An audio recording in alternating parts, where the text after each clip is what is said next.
Madame, monsieur, bonsoir. Vous regardez le journal d'Alizé Guadeloupe. Bienvenue dans cette édition du soir.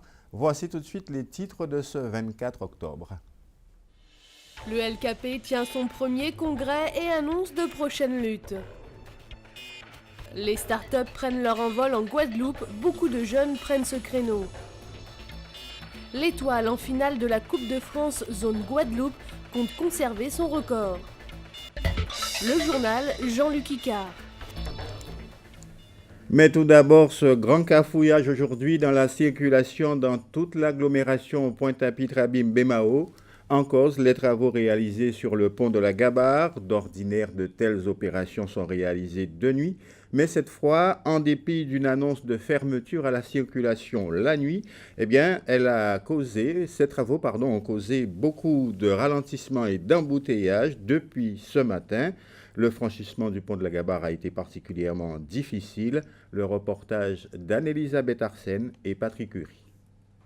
Les travaux de réparation des joints du pont de la Gabarre, RN1, ont débuté ce vendredi à 20h et se poursuivront jusqu'au lundi matin 5h. Dans un communiqué, Route de Guadeloupe a annoncé que la circulation est interdite de nuit sur le pont dans le sens Bémao vers Pointe-à-Pitre et maintenue à double sens sur l'autre chaussée, sens Pointe-à-Pitre-Bémao. La circulation est cependant autorisée la journée, mais ces travaux génèrent tout de même des embouteillages inattendus.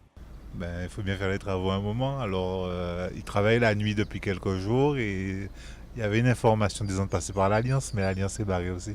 Ça ne nous dérange pas, vaut mieux le week-end que la semaine. Ouais, il n'y a pas de problème. Mais ça me pénalise énormément parce que je suis sortie au travail à Sainte-Anne depuis 5h du matin. Et là, j'ai bien envie de rentrer chez moi et je suis prise au piège. Est-ce que vous saviez qu'il y avait des travaux sur la Gabarre dès aujourd'hui jusqu'à lundi? Non, pas du tout. Pas du tout. Pas du tout. Je suis un peu surprise en fait. Vous n'aviez pas l'information? Non, je n'ai pas l'information du tout. Je suis en train de Pointe-à-Pitre, c'est quand je suis arrivé à la Gabarre, j'ai vu ça. Personne ne savait s'il y avait un problème comme ça ici. Donc mais c'est gênant quand même pour tomber dans une engrenade comme ça. Pas du tout, il n'y avait aucune information. À quel moment? On a dit, il m'a dit qu'il y a un trafic, il n'y a pas d'information sur les panneaux, rien du tout. Là, on tombe dedans et puis on est obligé de faire avec. Depuis hier soir, c'est comme ça. Et c'est normal. Est-ce qu'on a le choix? La plus grande prudence est de rigueur pour l'ensemble des usagers empruntant cet axe durant ce week-end, sachant qu'une seule partie du pont est opérationnelle. La première étape s'est déroulée de nuit, il y a 2 semaines, n'occasionnant que très peu d'embouteillages. Il s'agit de changer les joints de chaussée et de reprendre le revêtement du pont de la Gabarre en plusieurs étapes. Retrait des anciens joints, pose des nouveaux, reprise du revêtement et le séchage. Des travaux nécessitant plusieurs nuits d'ouvrage. Évidemment, pour rester informé sur ce qui se passe, notamment sur nos routes, vous n'avez qu'à suivre les journaux d'Alizé Guadeloupe. La ministre des Outre-mer, Georges Paul-Langevin, a achevé aujourd'hui sa visite officielle en Guadeloupe à Marie-Galante. Elle y a tenu 2 réunions de travail avec les élus marie-galantais, à Capesterre, puis à Grand-Bourg d'abord, puis à Capesterre. Sur la Grande Galette, les élus et surtout les socio-professionnels lui ont de nouveau réclamé la déclaration de l'état de catastrophe naturelle pour cause d'invasion des algues sargasses. Madame Paul-Langevin s'est simplement contentée de rappeler que l'invasion des algues sargasses ne répondait pas à ces critères. Déjà en Martinique, elle avait annoncé des discussions avec les compagnies d'assurance pour examiner de possibles modifications. Autre dossier chaud de la ministre, le chlordécone. Hier à la sous-préfecture de Pointe-à-Pitre, ce sont 2 de ses conseillers qui ont entendu une délégation de marins-pêcheurs victimes des zones d'interdiction à la pêche pour cause de pollution au chlordécone. Hier soir, cette rencontre à laquelle participaient pour la première fois des élus régionaux et départementaux a décidé de la création d'une commission, une commission qui réunira l'État et les collectivités locales et qui devrait examiner l'attribution d'une aide sociale d'urgence et aux marins-pêcheurs évidemment, et le préfinancement d'un dispositif d'accompagnement à la reconversion. Social, avec le congrès du LKP qui se tient en ce moment même avant la tenue d'une journée nationale demain à Sainte-Rose. L'organisation, qui a perdu près de la moitié de ses membres depuis 2009, annonce tout de même la conduite très prochainement de luttes dans des domaines précis comme celui de la dénonciation de la perte de la terre guadeloupéenne, et cela sur fond de dénonciation de la devise de la République, liberté, égalité, fraternité. Le reportage de Richard Scott Tamar. Cela fait maintenant plus de 7 ans que le LKP existe et ce n'est pourtant que son premier congrès qui a lieu en ce moment et jusqu'à dimanche. Les représentants du LKP ainsi que les partenaires syndicaux de l'organisation avaient rendez-vous à la salle Georges Tarrer pour discuter des actions engagées depuis la création du mouvement, mais surtout de l'avenir et des actions futures. De l'accès au foncier en disant pays. Donc, là, c'est le premier congrès, nous. C'est l'occasion, comme je l'ai expliqué tout à l'heure, de faire les points si ça nous traversait pendant ce temps, ça nous comprendre, ça nous essayer, ça nous prend comme enseignement et définir à partir de ça, ça nous veut, ça nous peut espérer pour l'avenir. Donc c'est pour ça, il était capable de nous important de consacrer tout moment là ça à donc congrès qui, là nous prend date pour ça que nous connaissons après à faire en disant pour nous. Le congrès a réuni plus de 120 organisations, avec notamment la présence de Gilles Devers, avocat au barreau de Lyon, défenseur de la cause palestinienne, et Mireille Fanon Mendes France, présidente de la fondation France Fanon. Eh bien, on sait que c'était principalement pour nous faire le point sur les questions prioritaires de constitutionnalité que nous déposons. Aujourd'hui là, nous rendons compte que le concept et les valeurs républicaines de liberté, d'égalité, fraternité sont vaste escroquerie intellectuelle. Nous poser comme question à l'État français, mais puisqu'au cas dit nous sommes des citoyens égaux et que nous, dans le cadre de la République, comment se fait-il qu'en 1849, eh bien, c'est les esclavagistes qui ont indemnisé et que nous toujours dans un état de domination et de soumission? Pour moi, c'était une matinée qui était très très riche. Moi, j'ai appris beaucoup de choses, notamment sur, je dirais, l'institutionnalisation de l'escroquerie faite depuis l'esclavage jusqu'à aujourd'hui. Et c'est vrai que pour moi, ça a été un vrai éveil de conscience, ce premier congrès. J'espère qu'il y en aura bien d'autres. Suite à ce congrès, le LKP a prévu de continuer les conférences-débats dans les différentes communes de Guadeloupe, avec comme thème principal la propriété foncière. Elie Domota, secrétaire général de l'UGTG et porte-parole du LKP, était hier l'invité de Télescopie, notre rendez-vous hebdomadaire du vendredi entre 20h et 21h. Le leader historique du LKP s'est exprimé entre autres sur l'ouverture annoncée demain du supermarché de Carrefour à Destreland. Son syndicat, l'UGTG, a entamé, a-t-il dit, des recours pour contester cette ouverture du dimanche. On l'écoute. Nous saisissons la direction du travail. Vous avez déjà envoyé si, nous avons saisi la direction du travail et nous avons saisi par courrier et nous avons saisi le maire de Bemao. Parce que selon nous, taille à supermarché là, ça, plus de 400 mètres, qui plus est, à dans centre commercial, normalement, il ne peut pas faire l'objet d'une autorisation d'ouverture 52 dimanches par an. Et nous avons espéré, et moi personnellement, j'ai espéré, que les petits commerçants de Bemao, ça veut dire que les petits commerçants de Bemao qui monté en association ou bien qui fait revivre l'association là, pour y contrecarrer l'ouverture là, ça.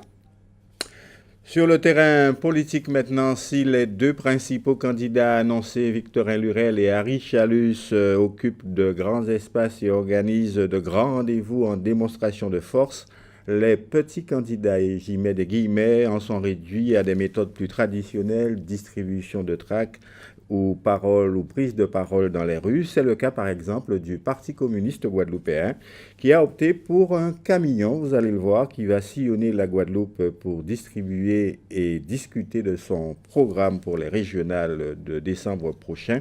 La liste du Parti communiste guadeloupéen, je vous le rappelle, sera conduite par Madame Mona Kados.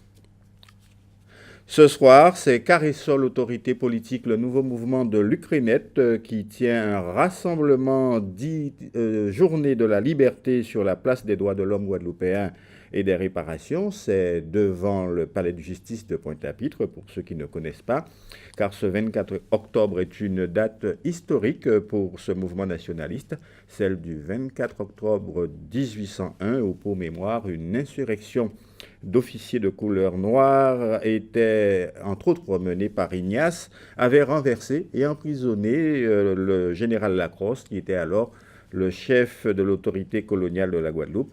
Et cette insurrection a dirigé la Guadeloupe de ce 24 octobre jusqu'à mai 1802, date à laquelle le général Richepanse est arrivé en Guadeloupe à la demande de Napoléon Bonaparte. L'heure est venue maintenant de faire un tour d'horizon de l'actualité chez nos voisins de la Caraïbe et on va commencer par Haïti où demain se déroule l'élection présidentielle. Haïti, dimanche, les électeurs haïtiens choisissent leurs 142 maires, leurs 111 députés et leurs 18 sénateurs, en plus de leur nouveau président.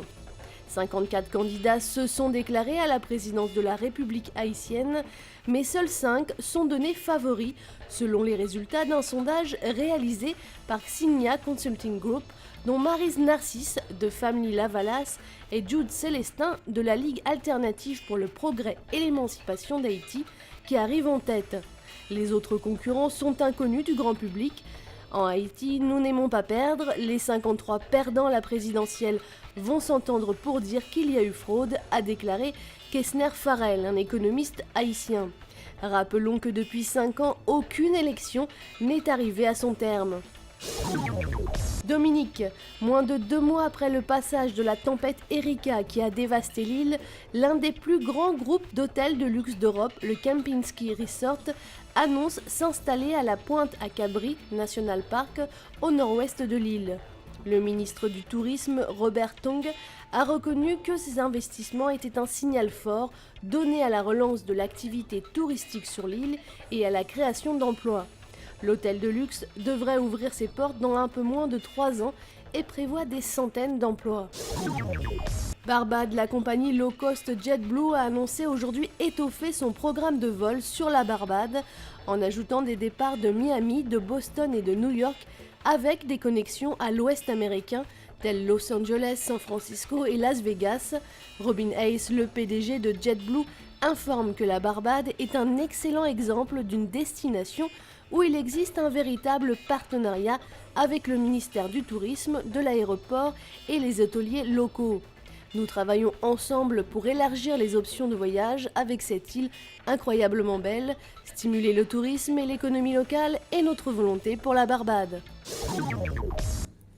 C'est un vrai phénomène économique et de société. L'heure est maintenant aux start-up, ces micro-entreprises en lien avec le net évidemment qui se multiplient chez nous comme ailleurs, à tel point que ce week-end est organisé un week-end start-up ou comment connecter de jeunes porteurs de projets, des conseillers et des financeurs, et tenez-vous bien, pour financer en quelques 48 heures une entreprise. Les explications de Karine Gielman.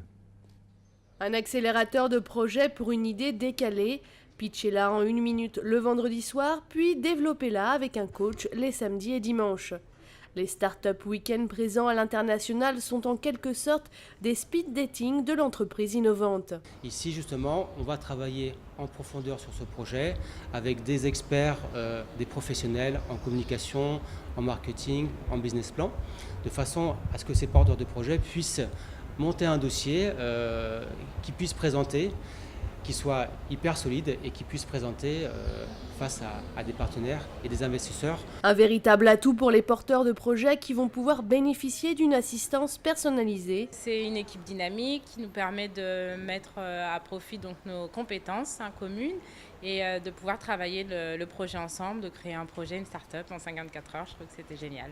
Je challenge leur business model, leur business plan. Je les oblige à se poser les bonnes questions concernant leurs idées, leurs projets, à savoir s'ils ont bien pensé à la concurrence, s'ils ont bien travaillé leur étude de marché. Les changements de consommation liés au développement d'Internet ont créé de nouveaux modèles d'entreprise, un modèle dynamique et très innovant. Le covoiturage, des applications mobiles pour géolocaliser un restaurant.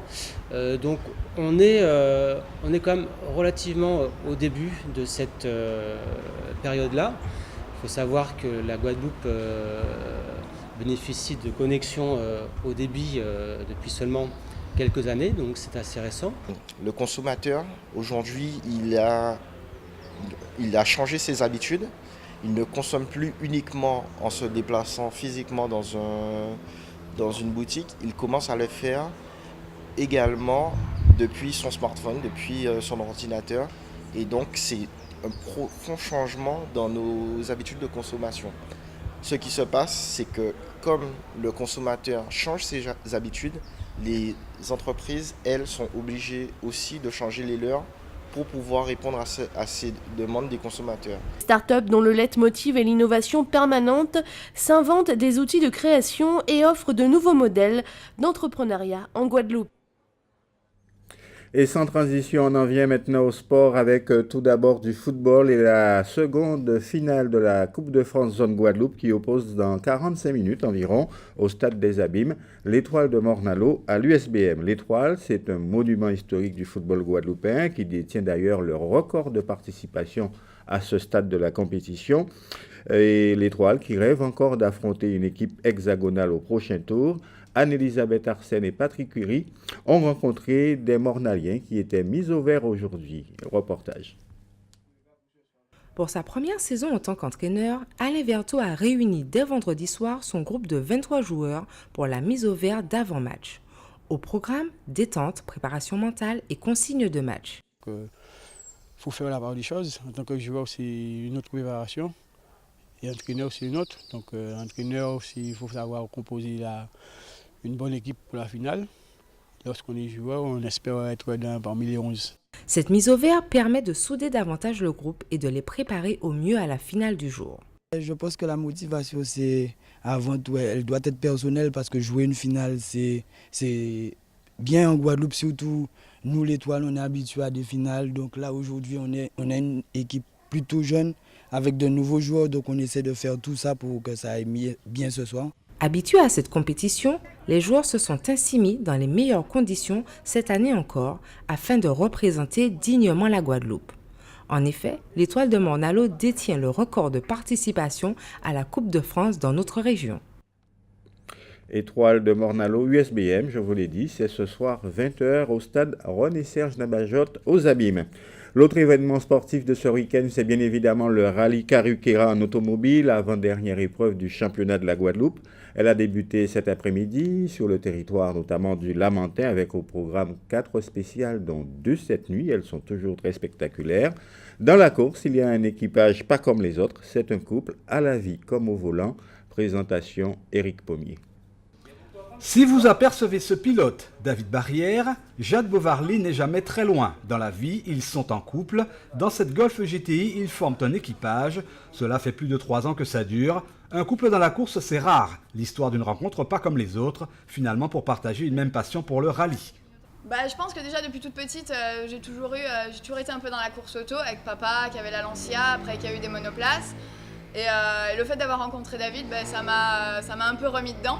Parce que j'ai fait 15 ans d'équitation, je fais les deux maintenant, mais c'est vrai que le fait d'avoir rencontré David, ça m'a bien remis dedans. Au fur et à mesure, j'allais essayer la voiture avec lui, et puis un jour, je suis passée dans le baquet. Avec maintenant 15 ans d'expérience et donc des milliers de coups de volant sur les spéciales, David a vu défiler des copilotes dans son baquet de droite. Avec Jade désormais comme complice pour la performance, tout a changé. Ce qui a changé, c'est que déjà c'est plus facile au niveau des reconnaissances. Je n'ai pas besoin de courir à droite à gauche, d'aller chercher mon copilote, de l'appeler, de prendre rendez-vous avec lui. Et puis le feeling passe mieux, c'est moins embêtant. Pour moi, personnellement, c'est plus simple. Alors, qui est Jade réellement? Un petit bout de femme, passionnée, fille de pilote, dévouée, avec cependant un signe distinctif qui lui colle à la peau. Moi, on m'appelle Madame Bruit. Dès qu'il y a un petit cliquetis dans la voiture ou quelque chose, je l'entends tout de suite et je réagis. David et Jade, c'est l'osmose parfaite. Les résultats s'en ressentent. Le couple est un pilier du groupe F2000, régulièrement dans le top 10, voire mieux quand la mécanique tient le coup. Et donc, pas de prise de tête contre la course au chrono, enfin presque. Quand on est dans la voiture, il n'y a pas de couple. On est plus amis, on est copains, on s'entend bien. Mais on essaye de mettre le couple de côté pour que ça se passe bien et voilà. Les prises de tête existent quand on fait les reconnaissances. Parce que des fois, elle n'est pas d'accord sur certaines trajectoires ou sur certains... comment dirais-je ? Sur certaines notes. Mais sinon, dans la voiture, non, il n'y a pas de ça. Chacun fait son taf, je conduis, elle donne les notes et ça se passera bien. David et Jade vivent leur passion heureux, n'ont pas encore d'enfants, mais espèrent à long terme beaucoup de bons résultats. Petite interrogation, qui a le dernier mot dans l'auto? Elle. Voilà, et comme de coutume, avant de nous séparer, je vous livre des nouvelles du temps qu'il fera ce soir et demain. La Guadeloupe est placée en vigilance jaune car le ciel, le temps va très franchement, si j'ose dire, se dégrader d'ici demain avec de très fortes possibilités d'averses dès le matin et surtout en début d'après-midi. Des orages sont même annoncés en fin de matinée.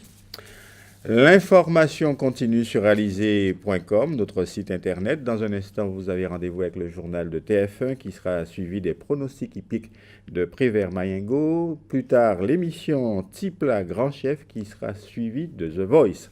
Je vous donne rendez-vous quant à moi pour notre édition de la mi-journée demain à 12h30. Excellente soirée sur Alizé.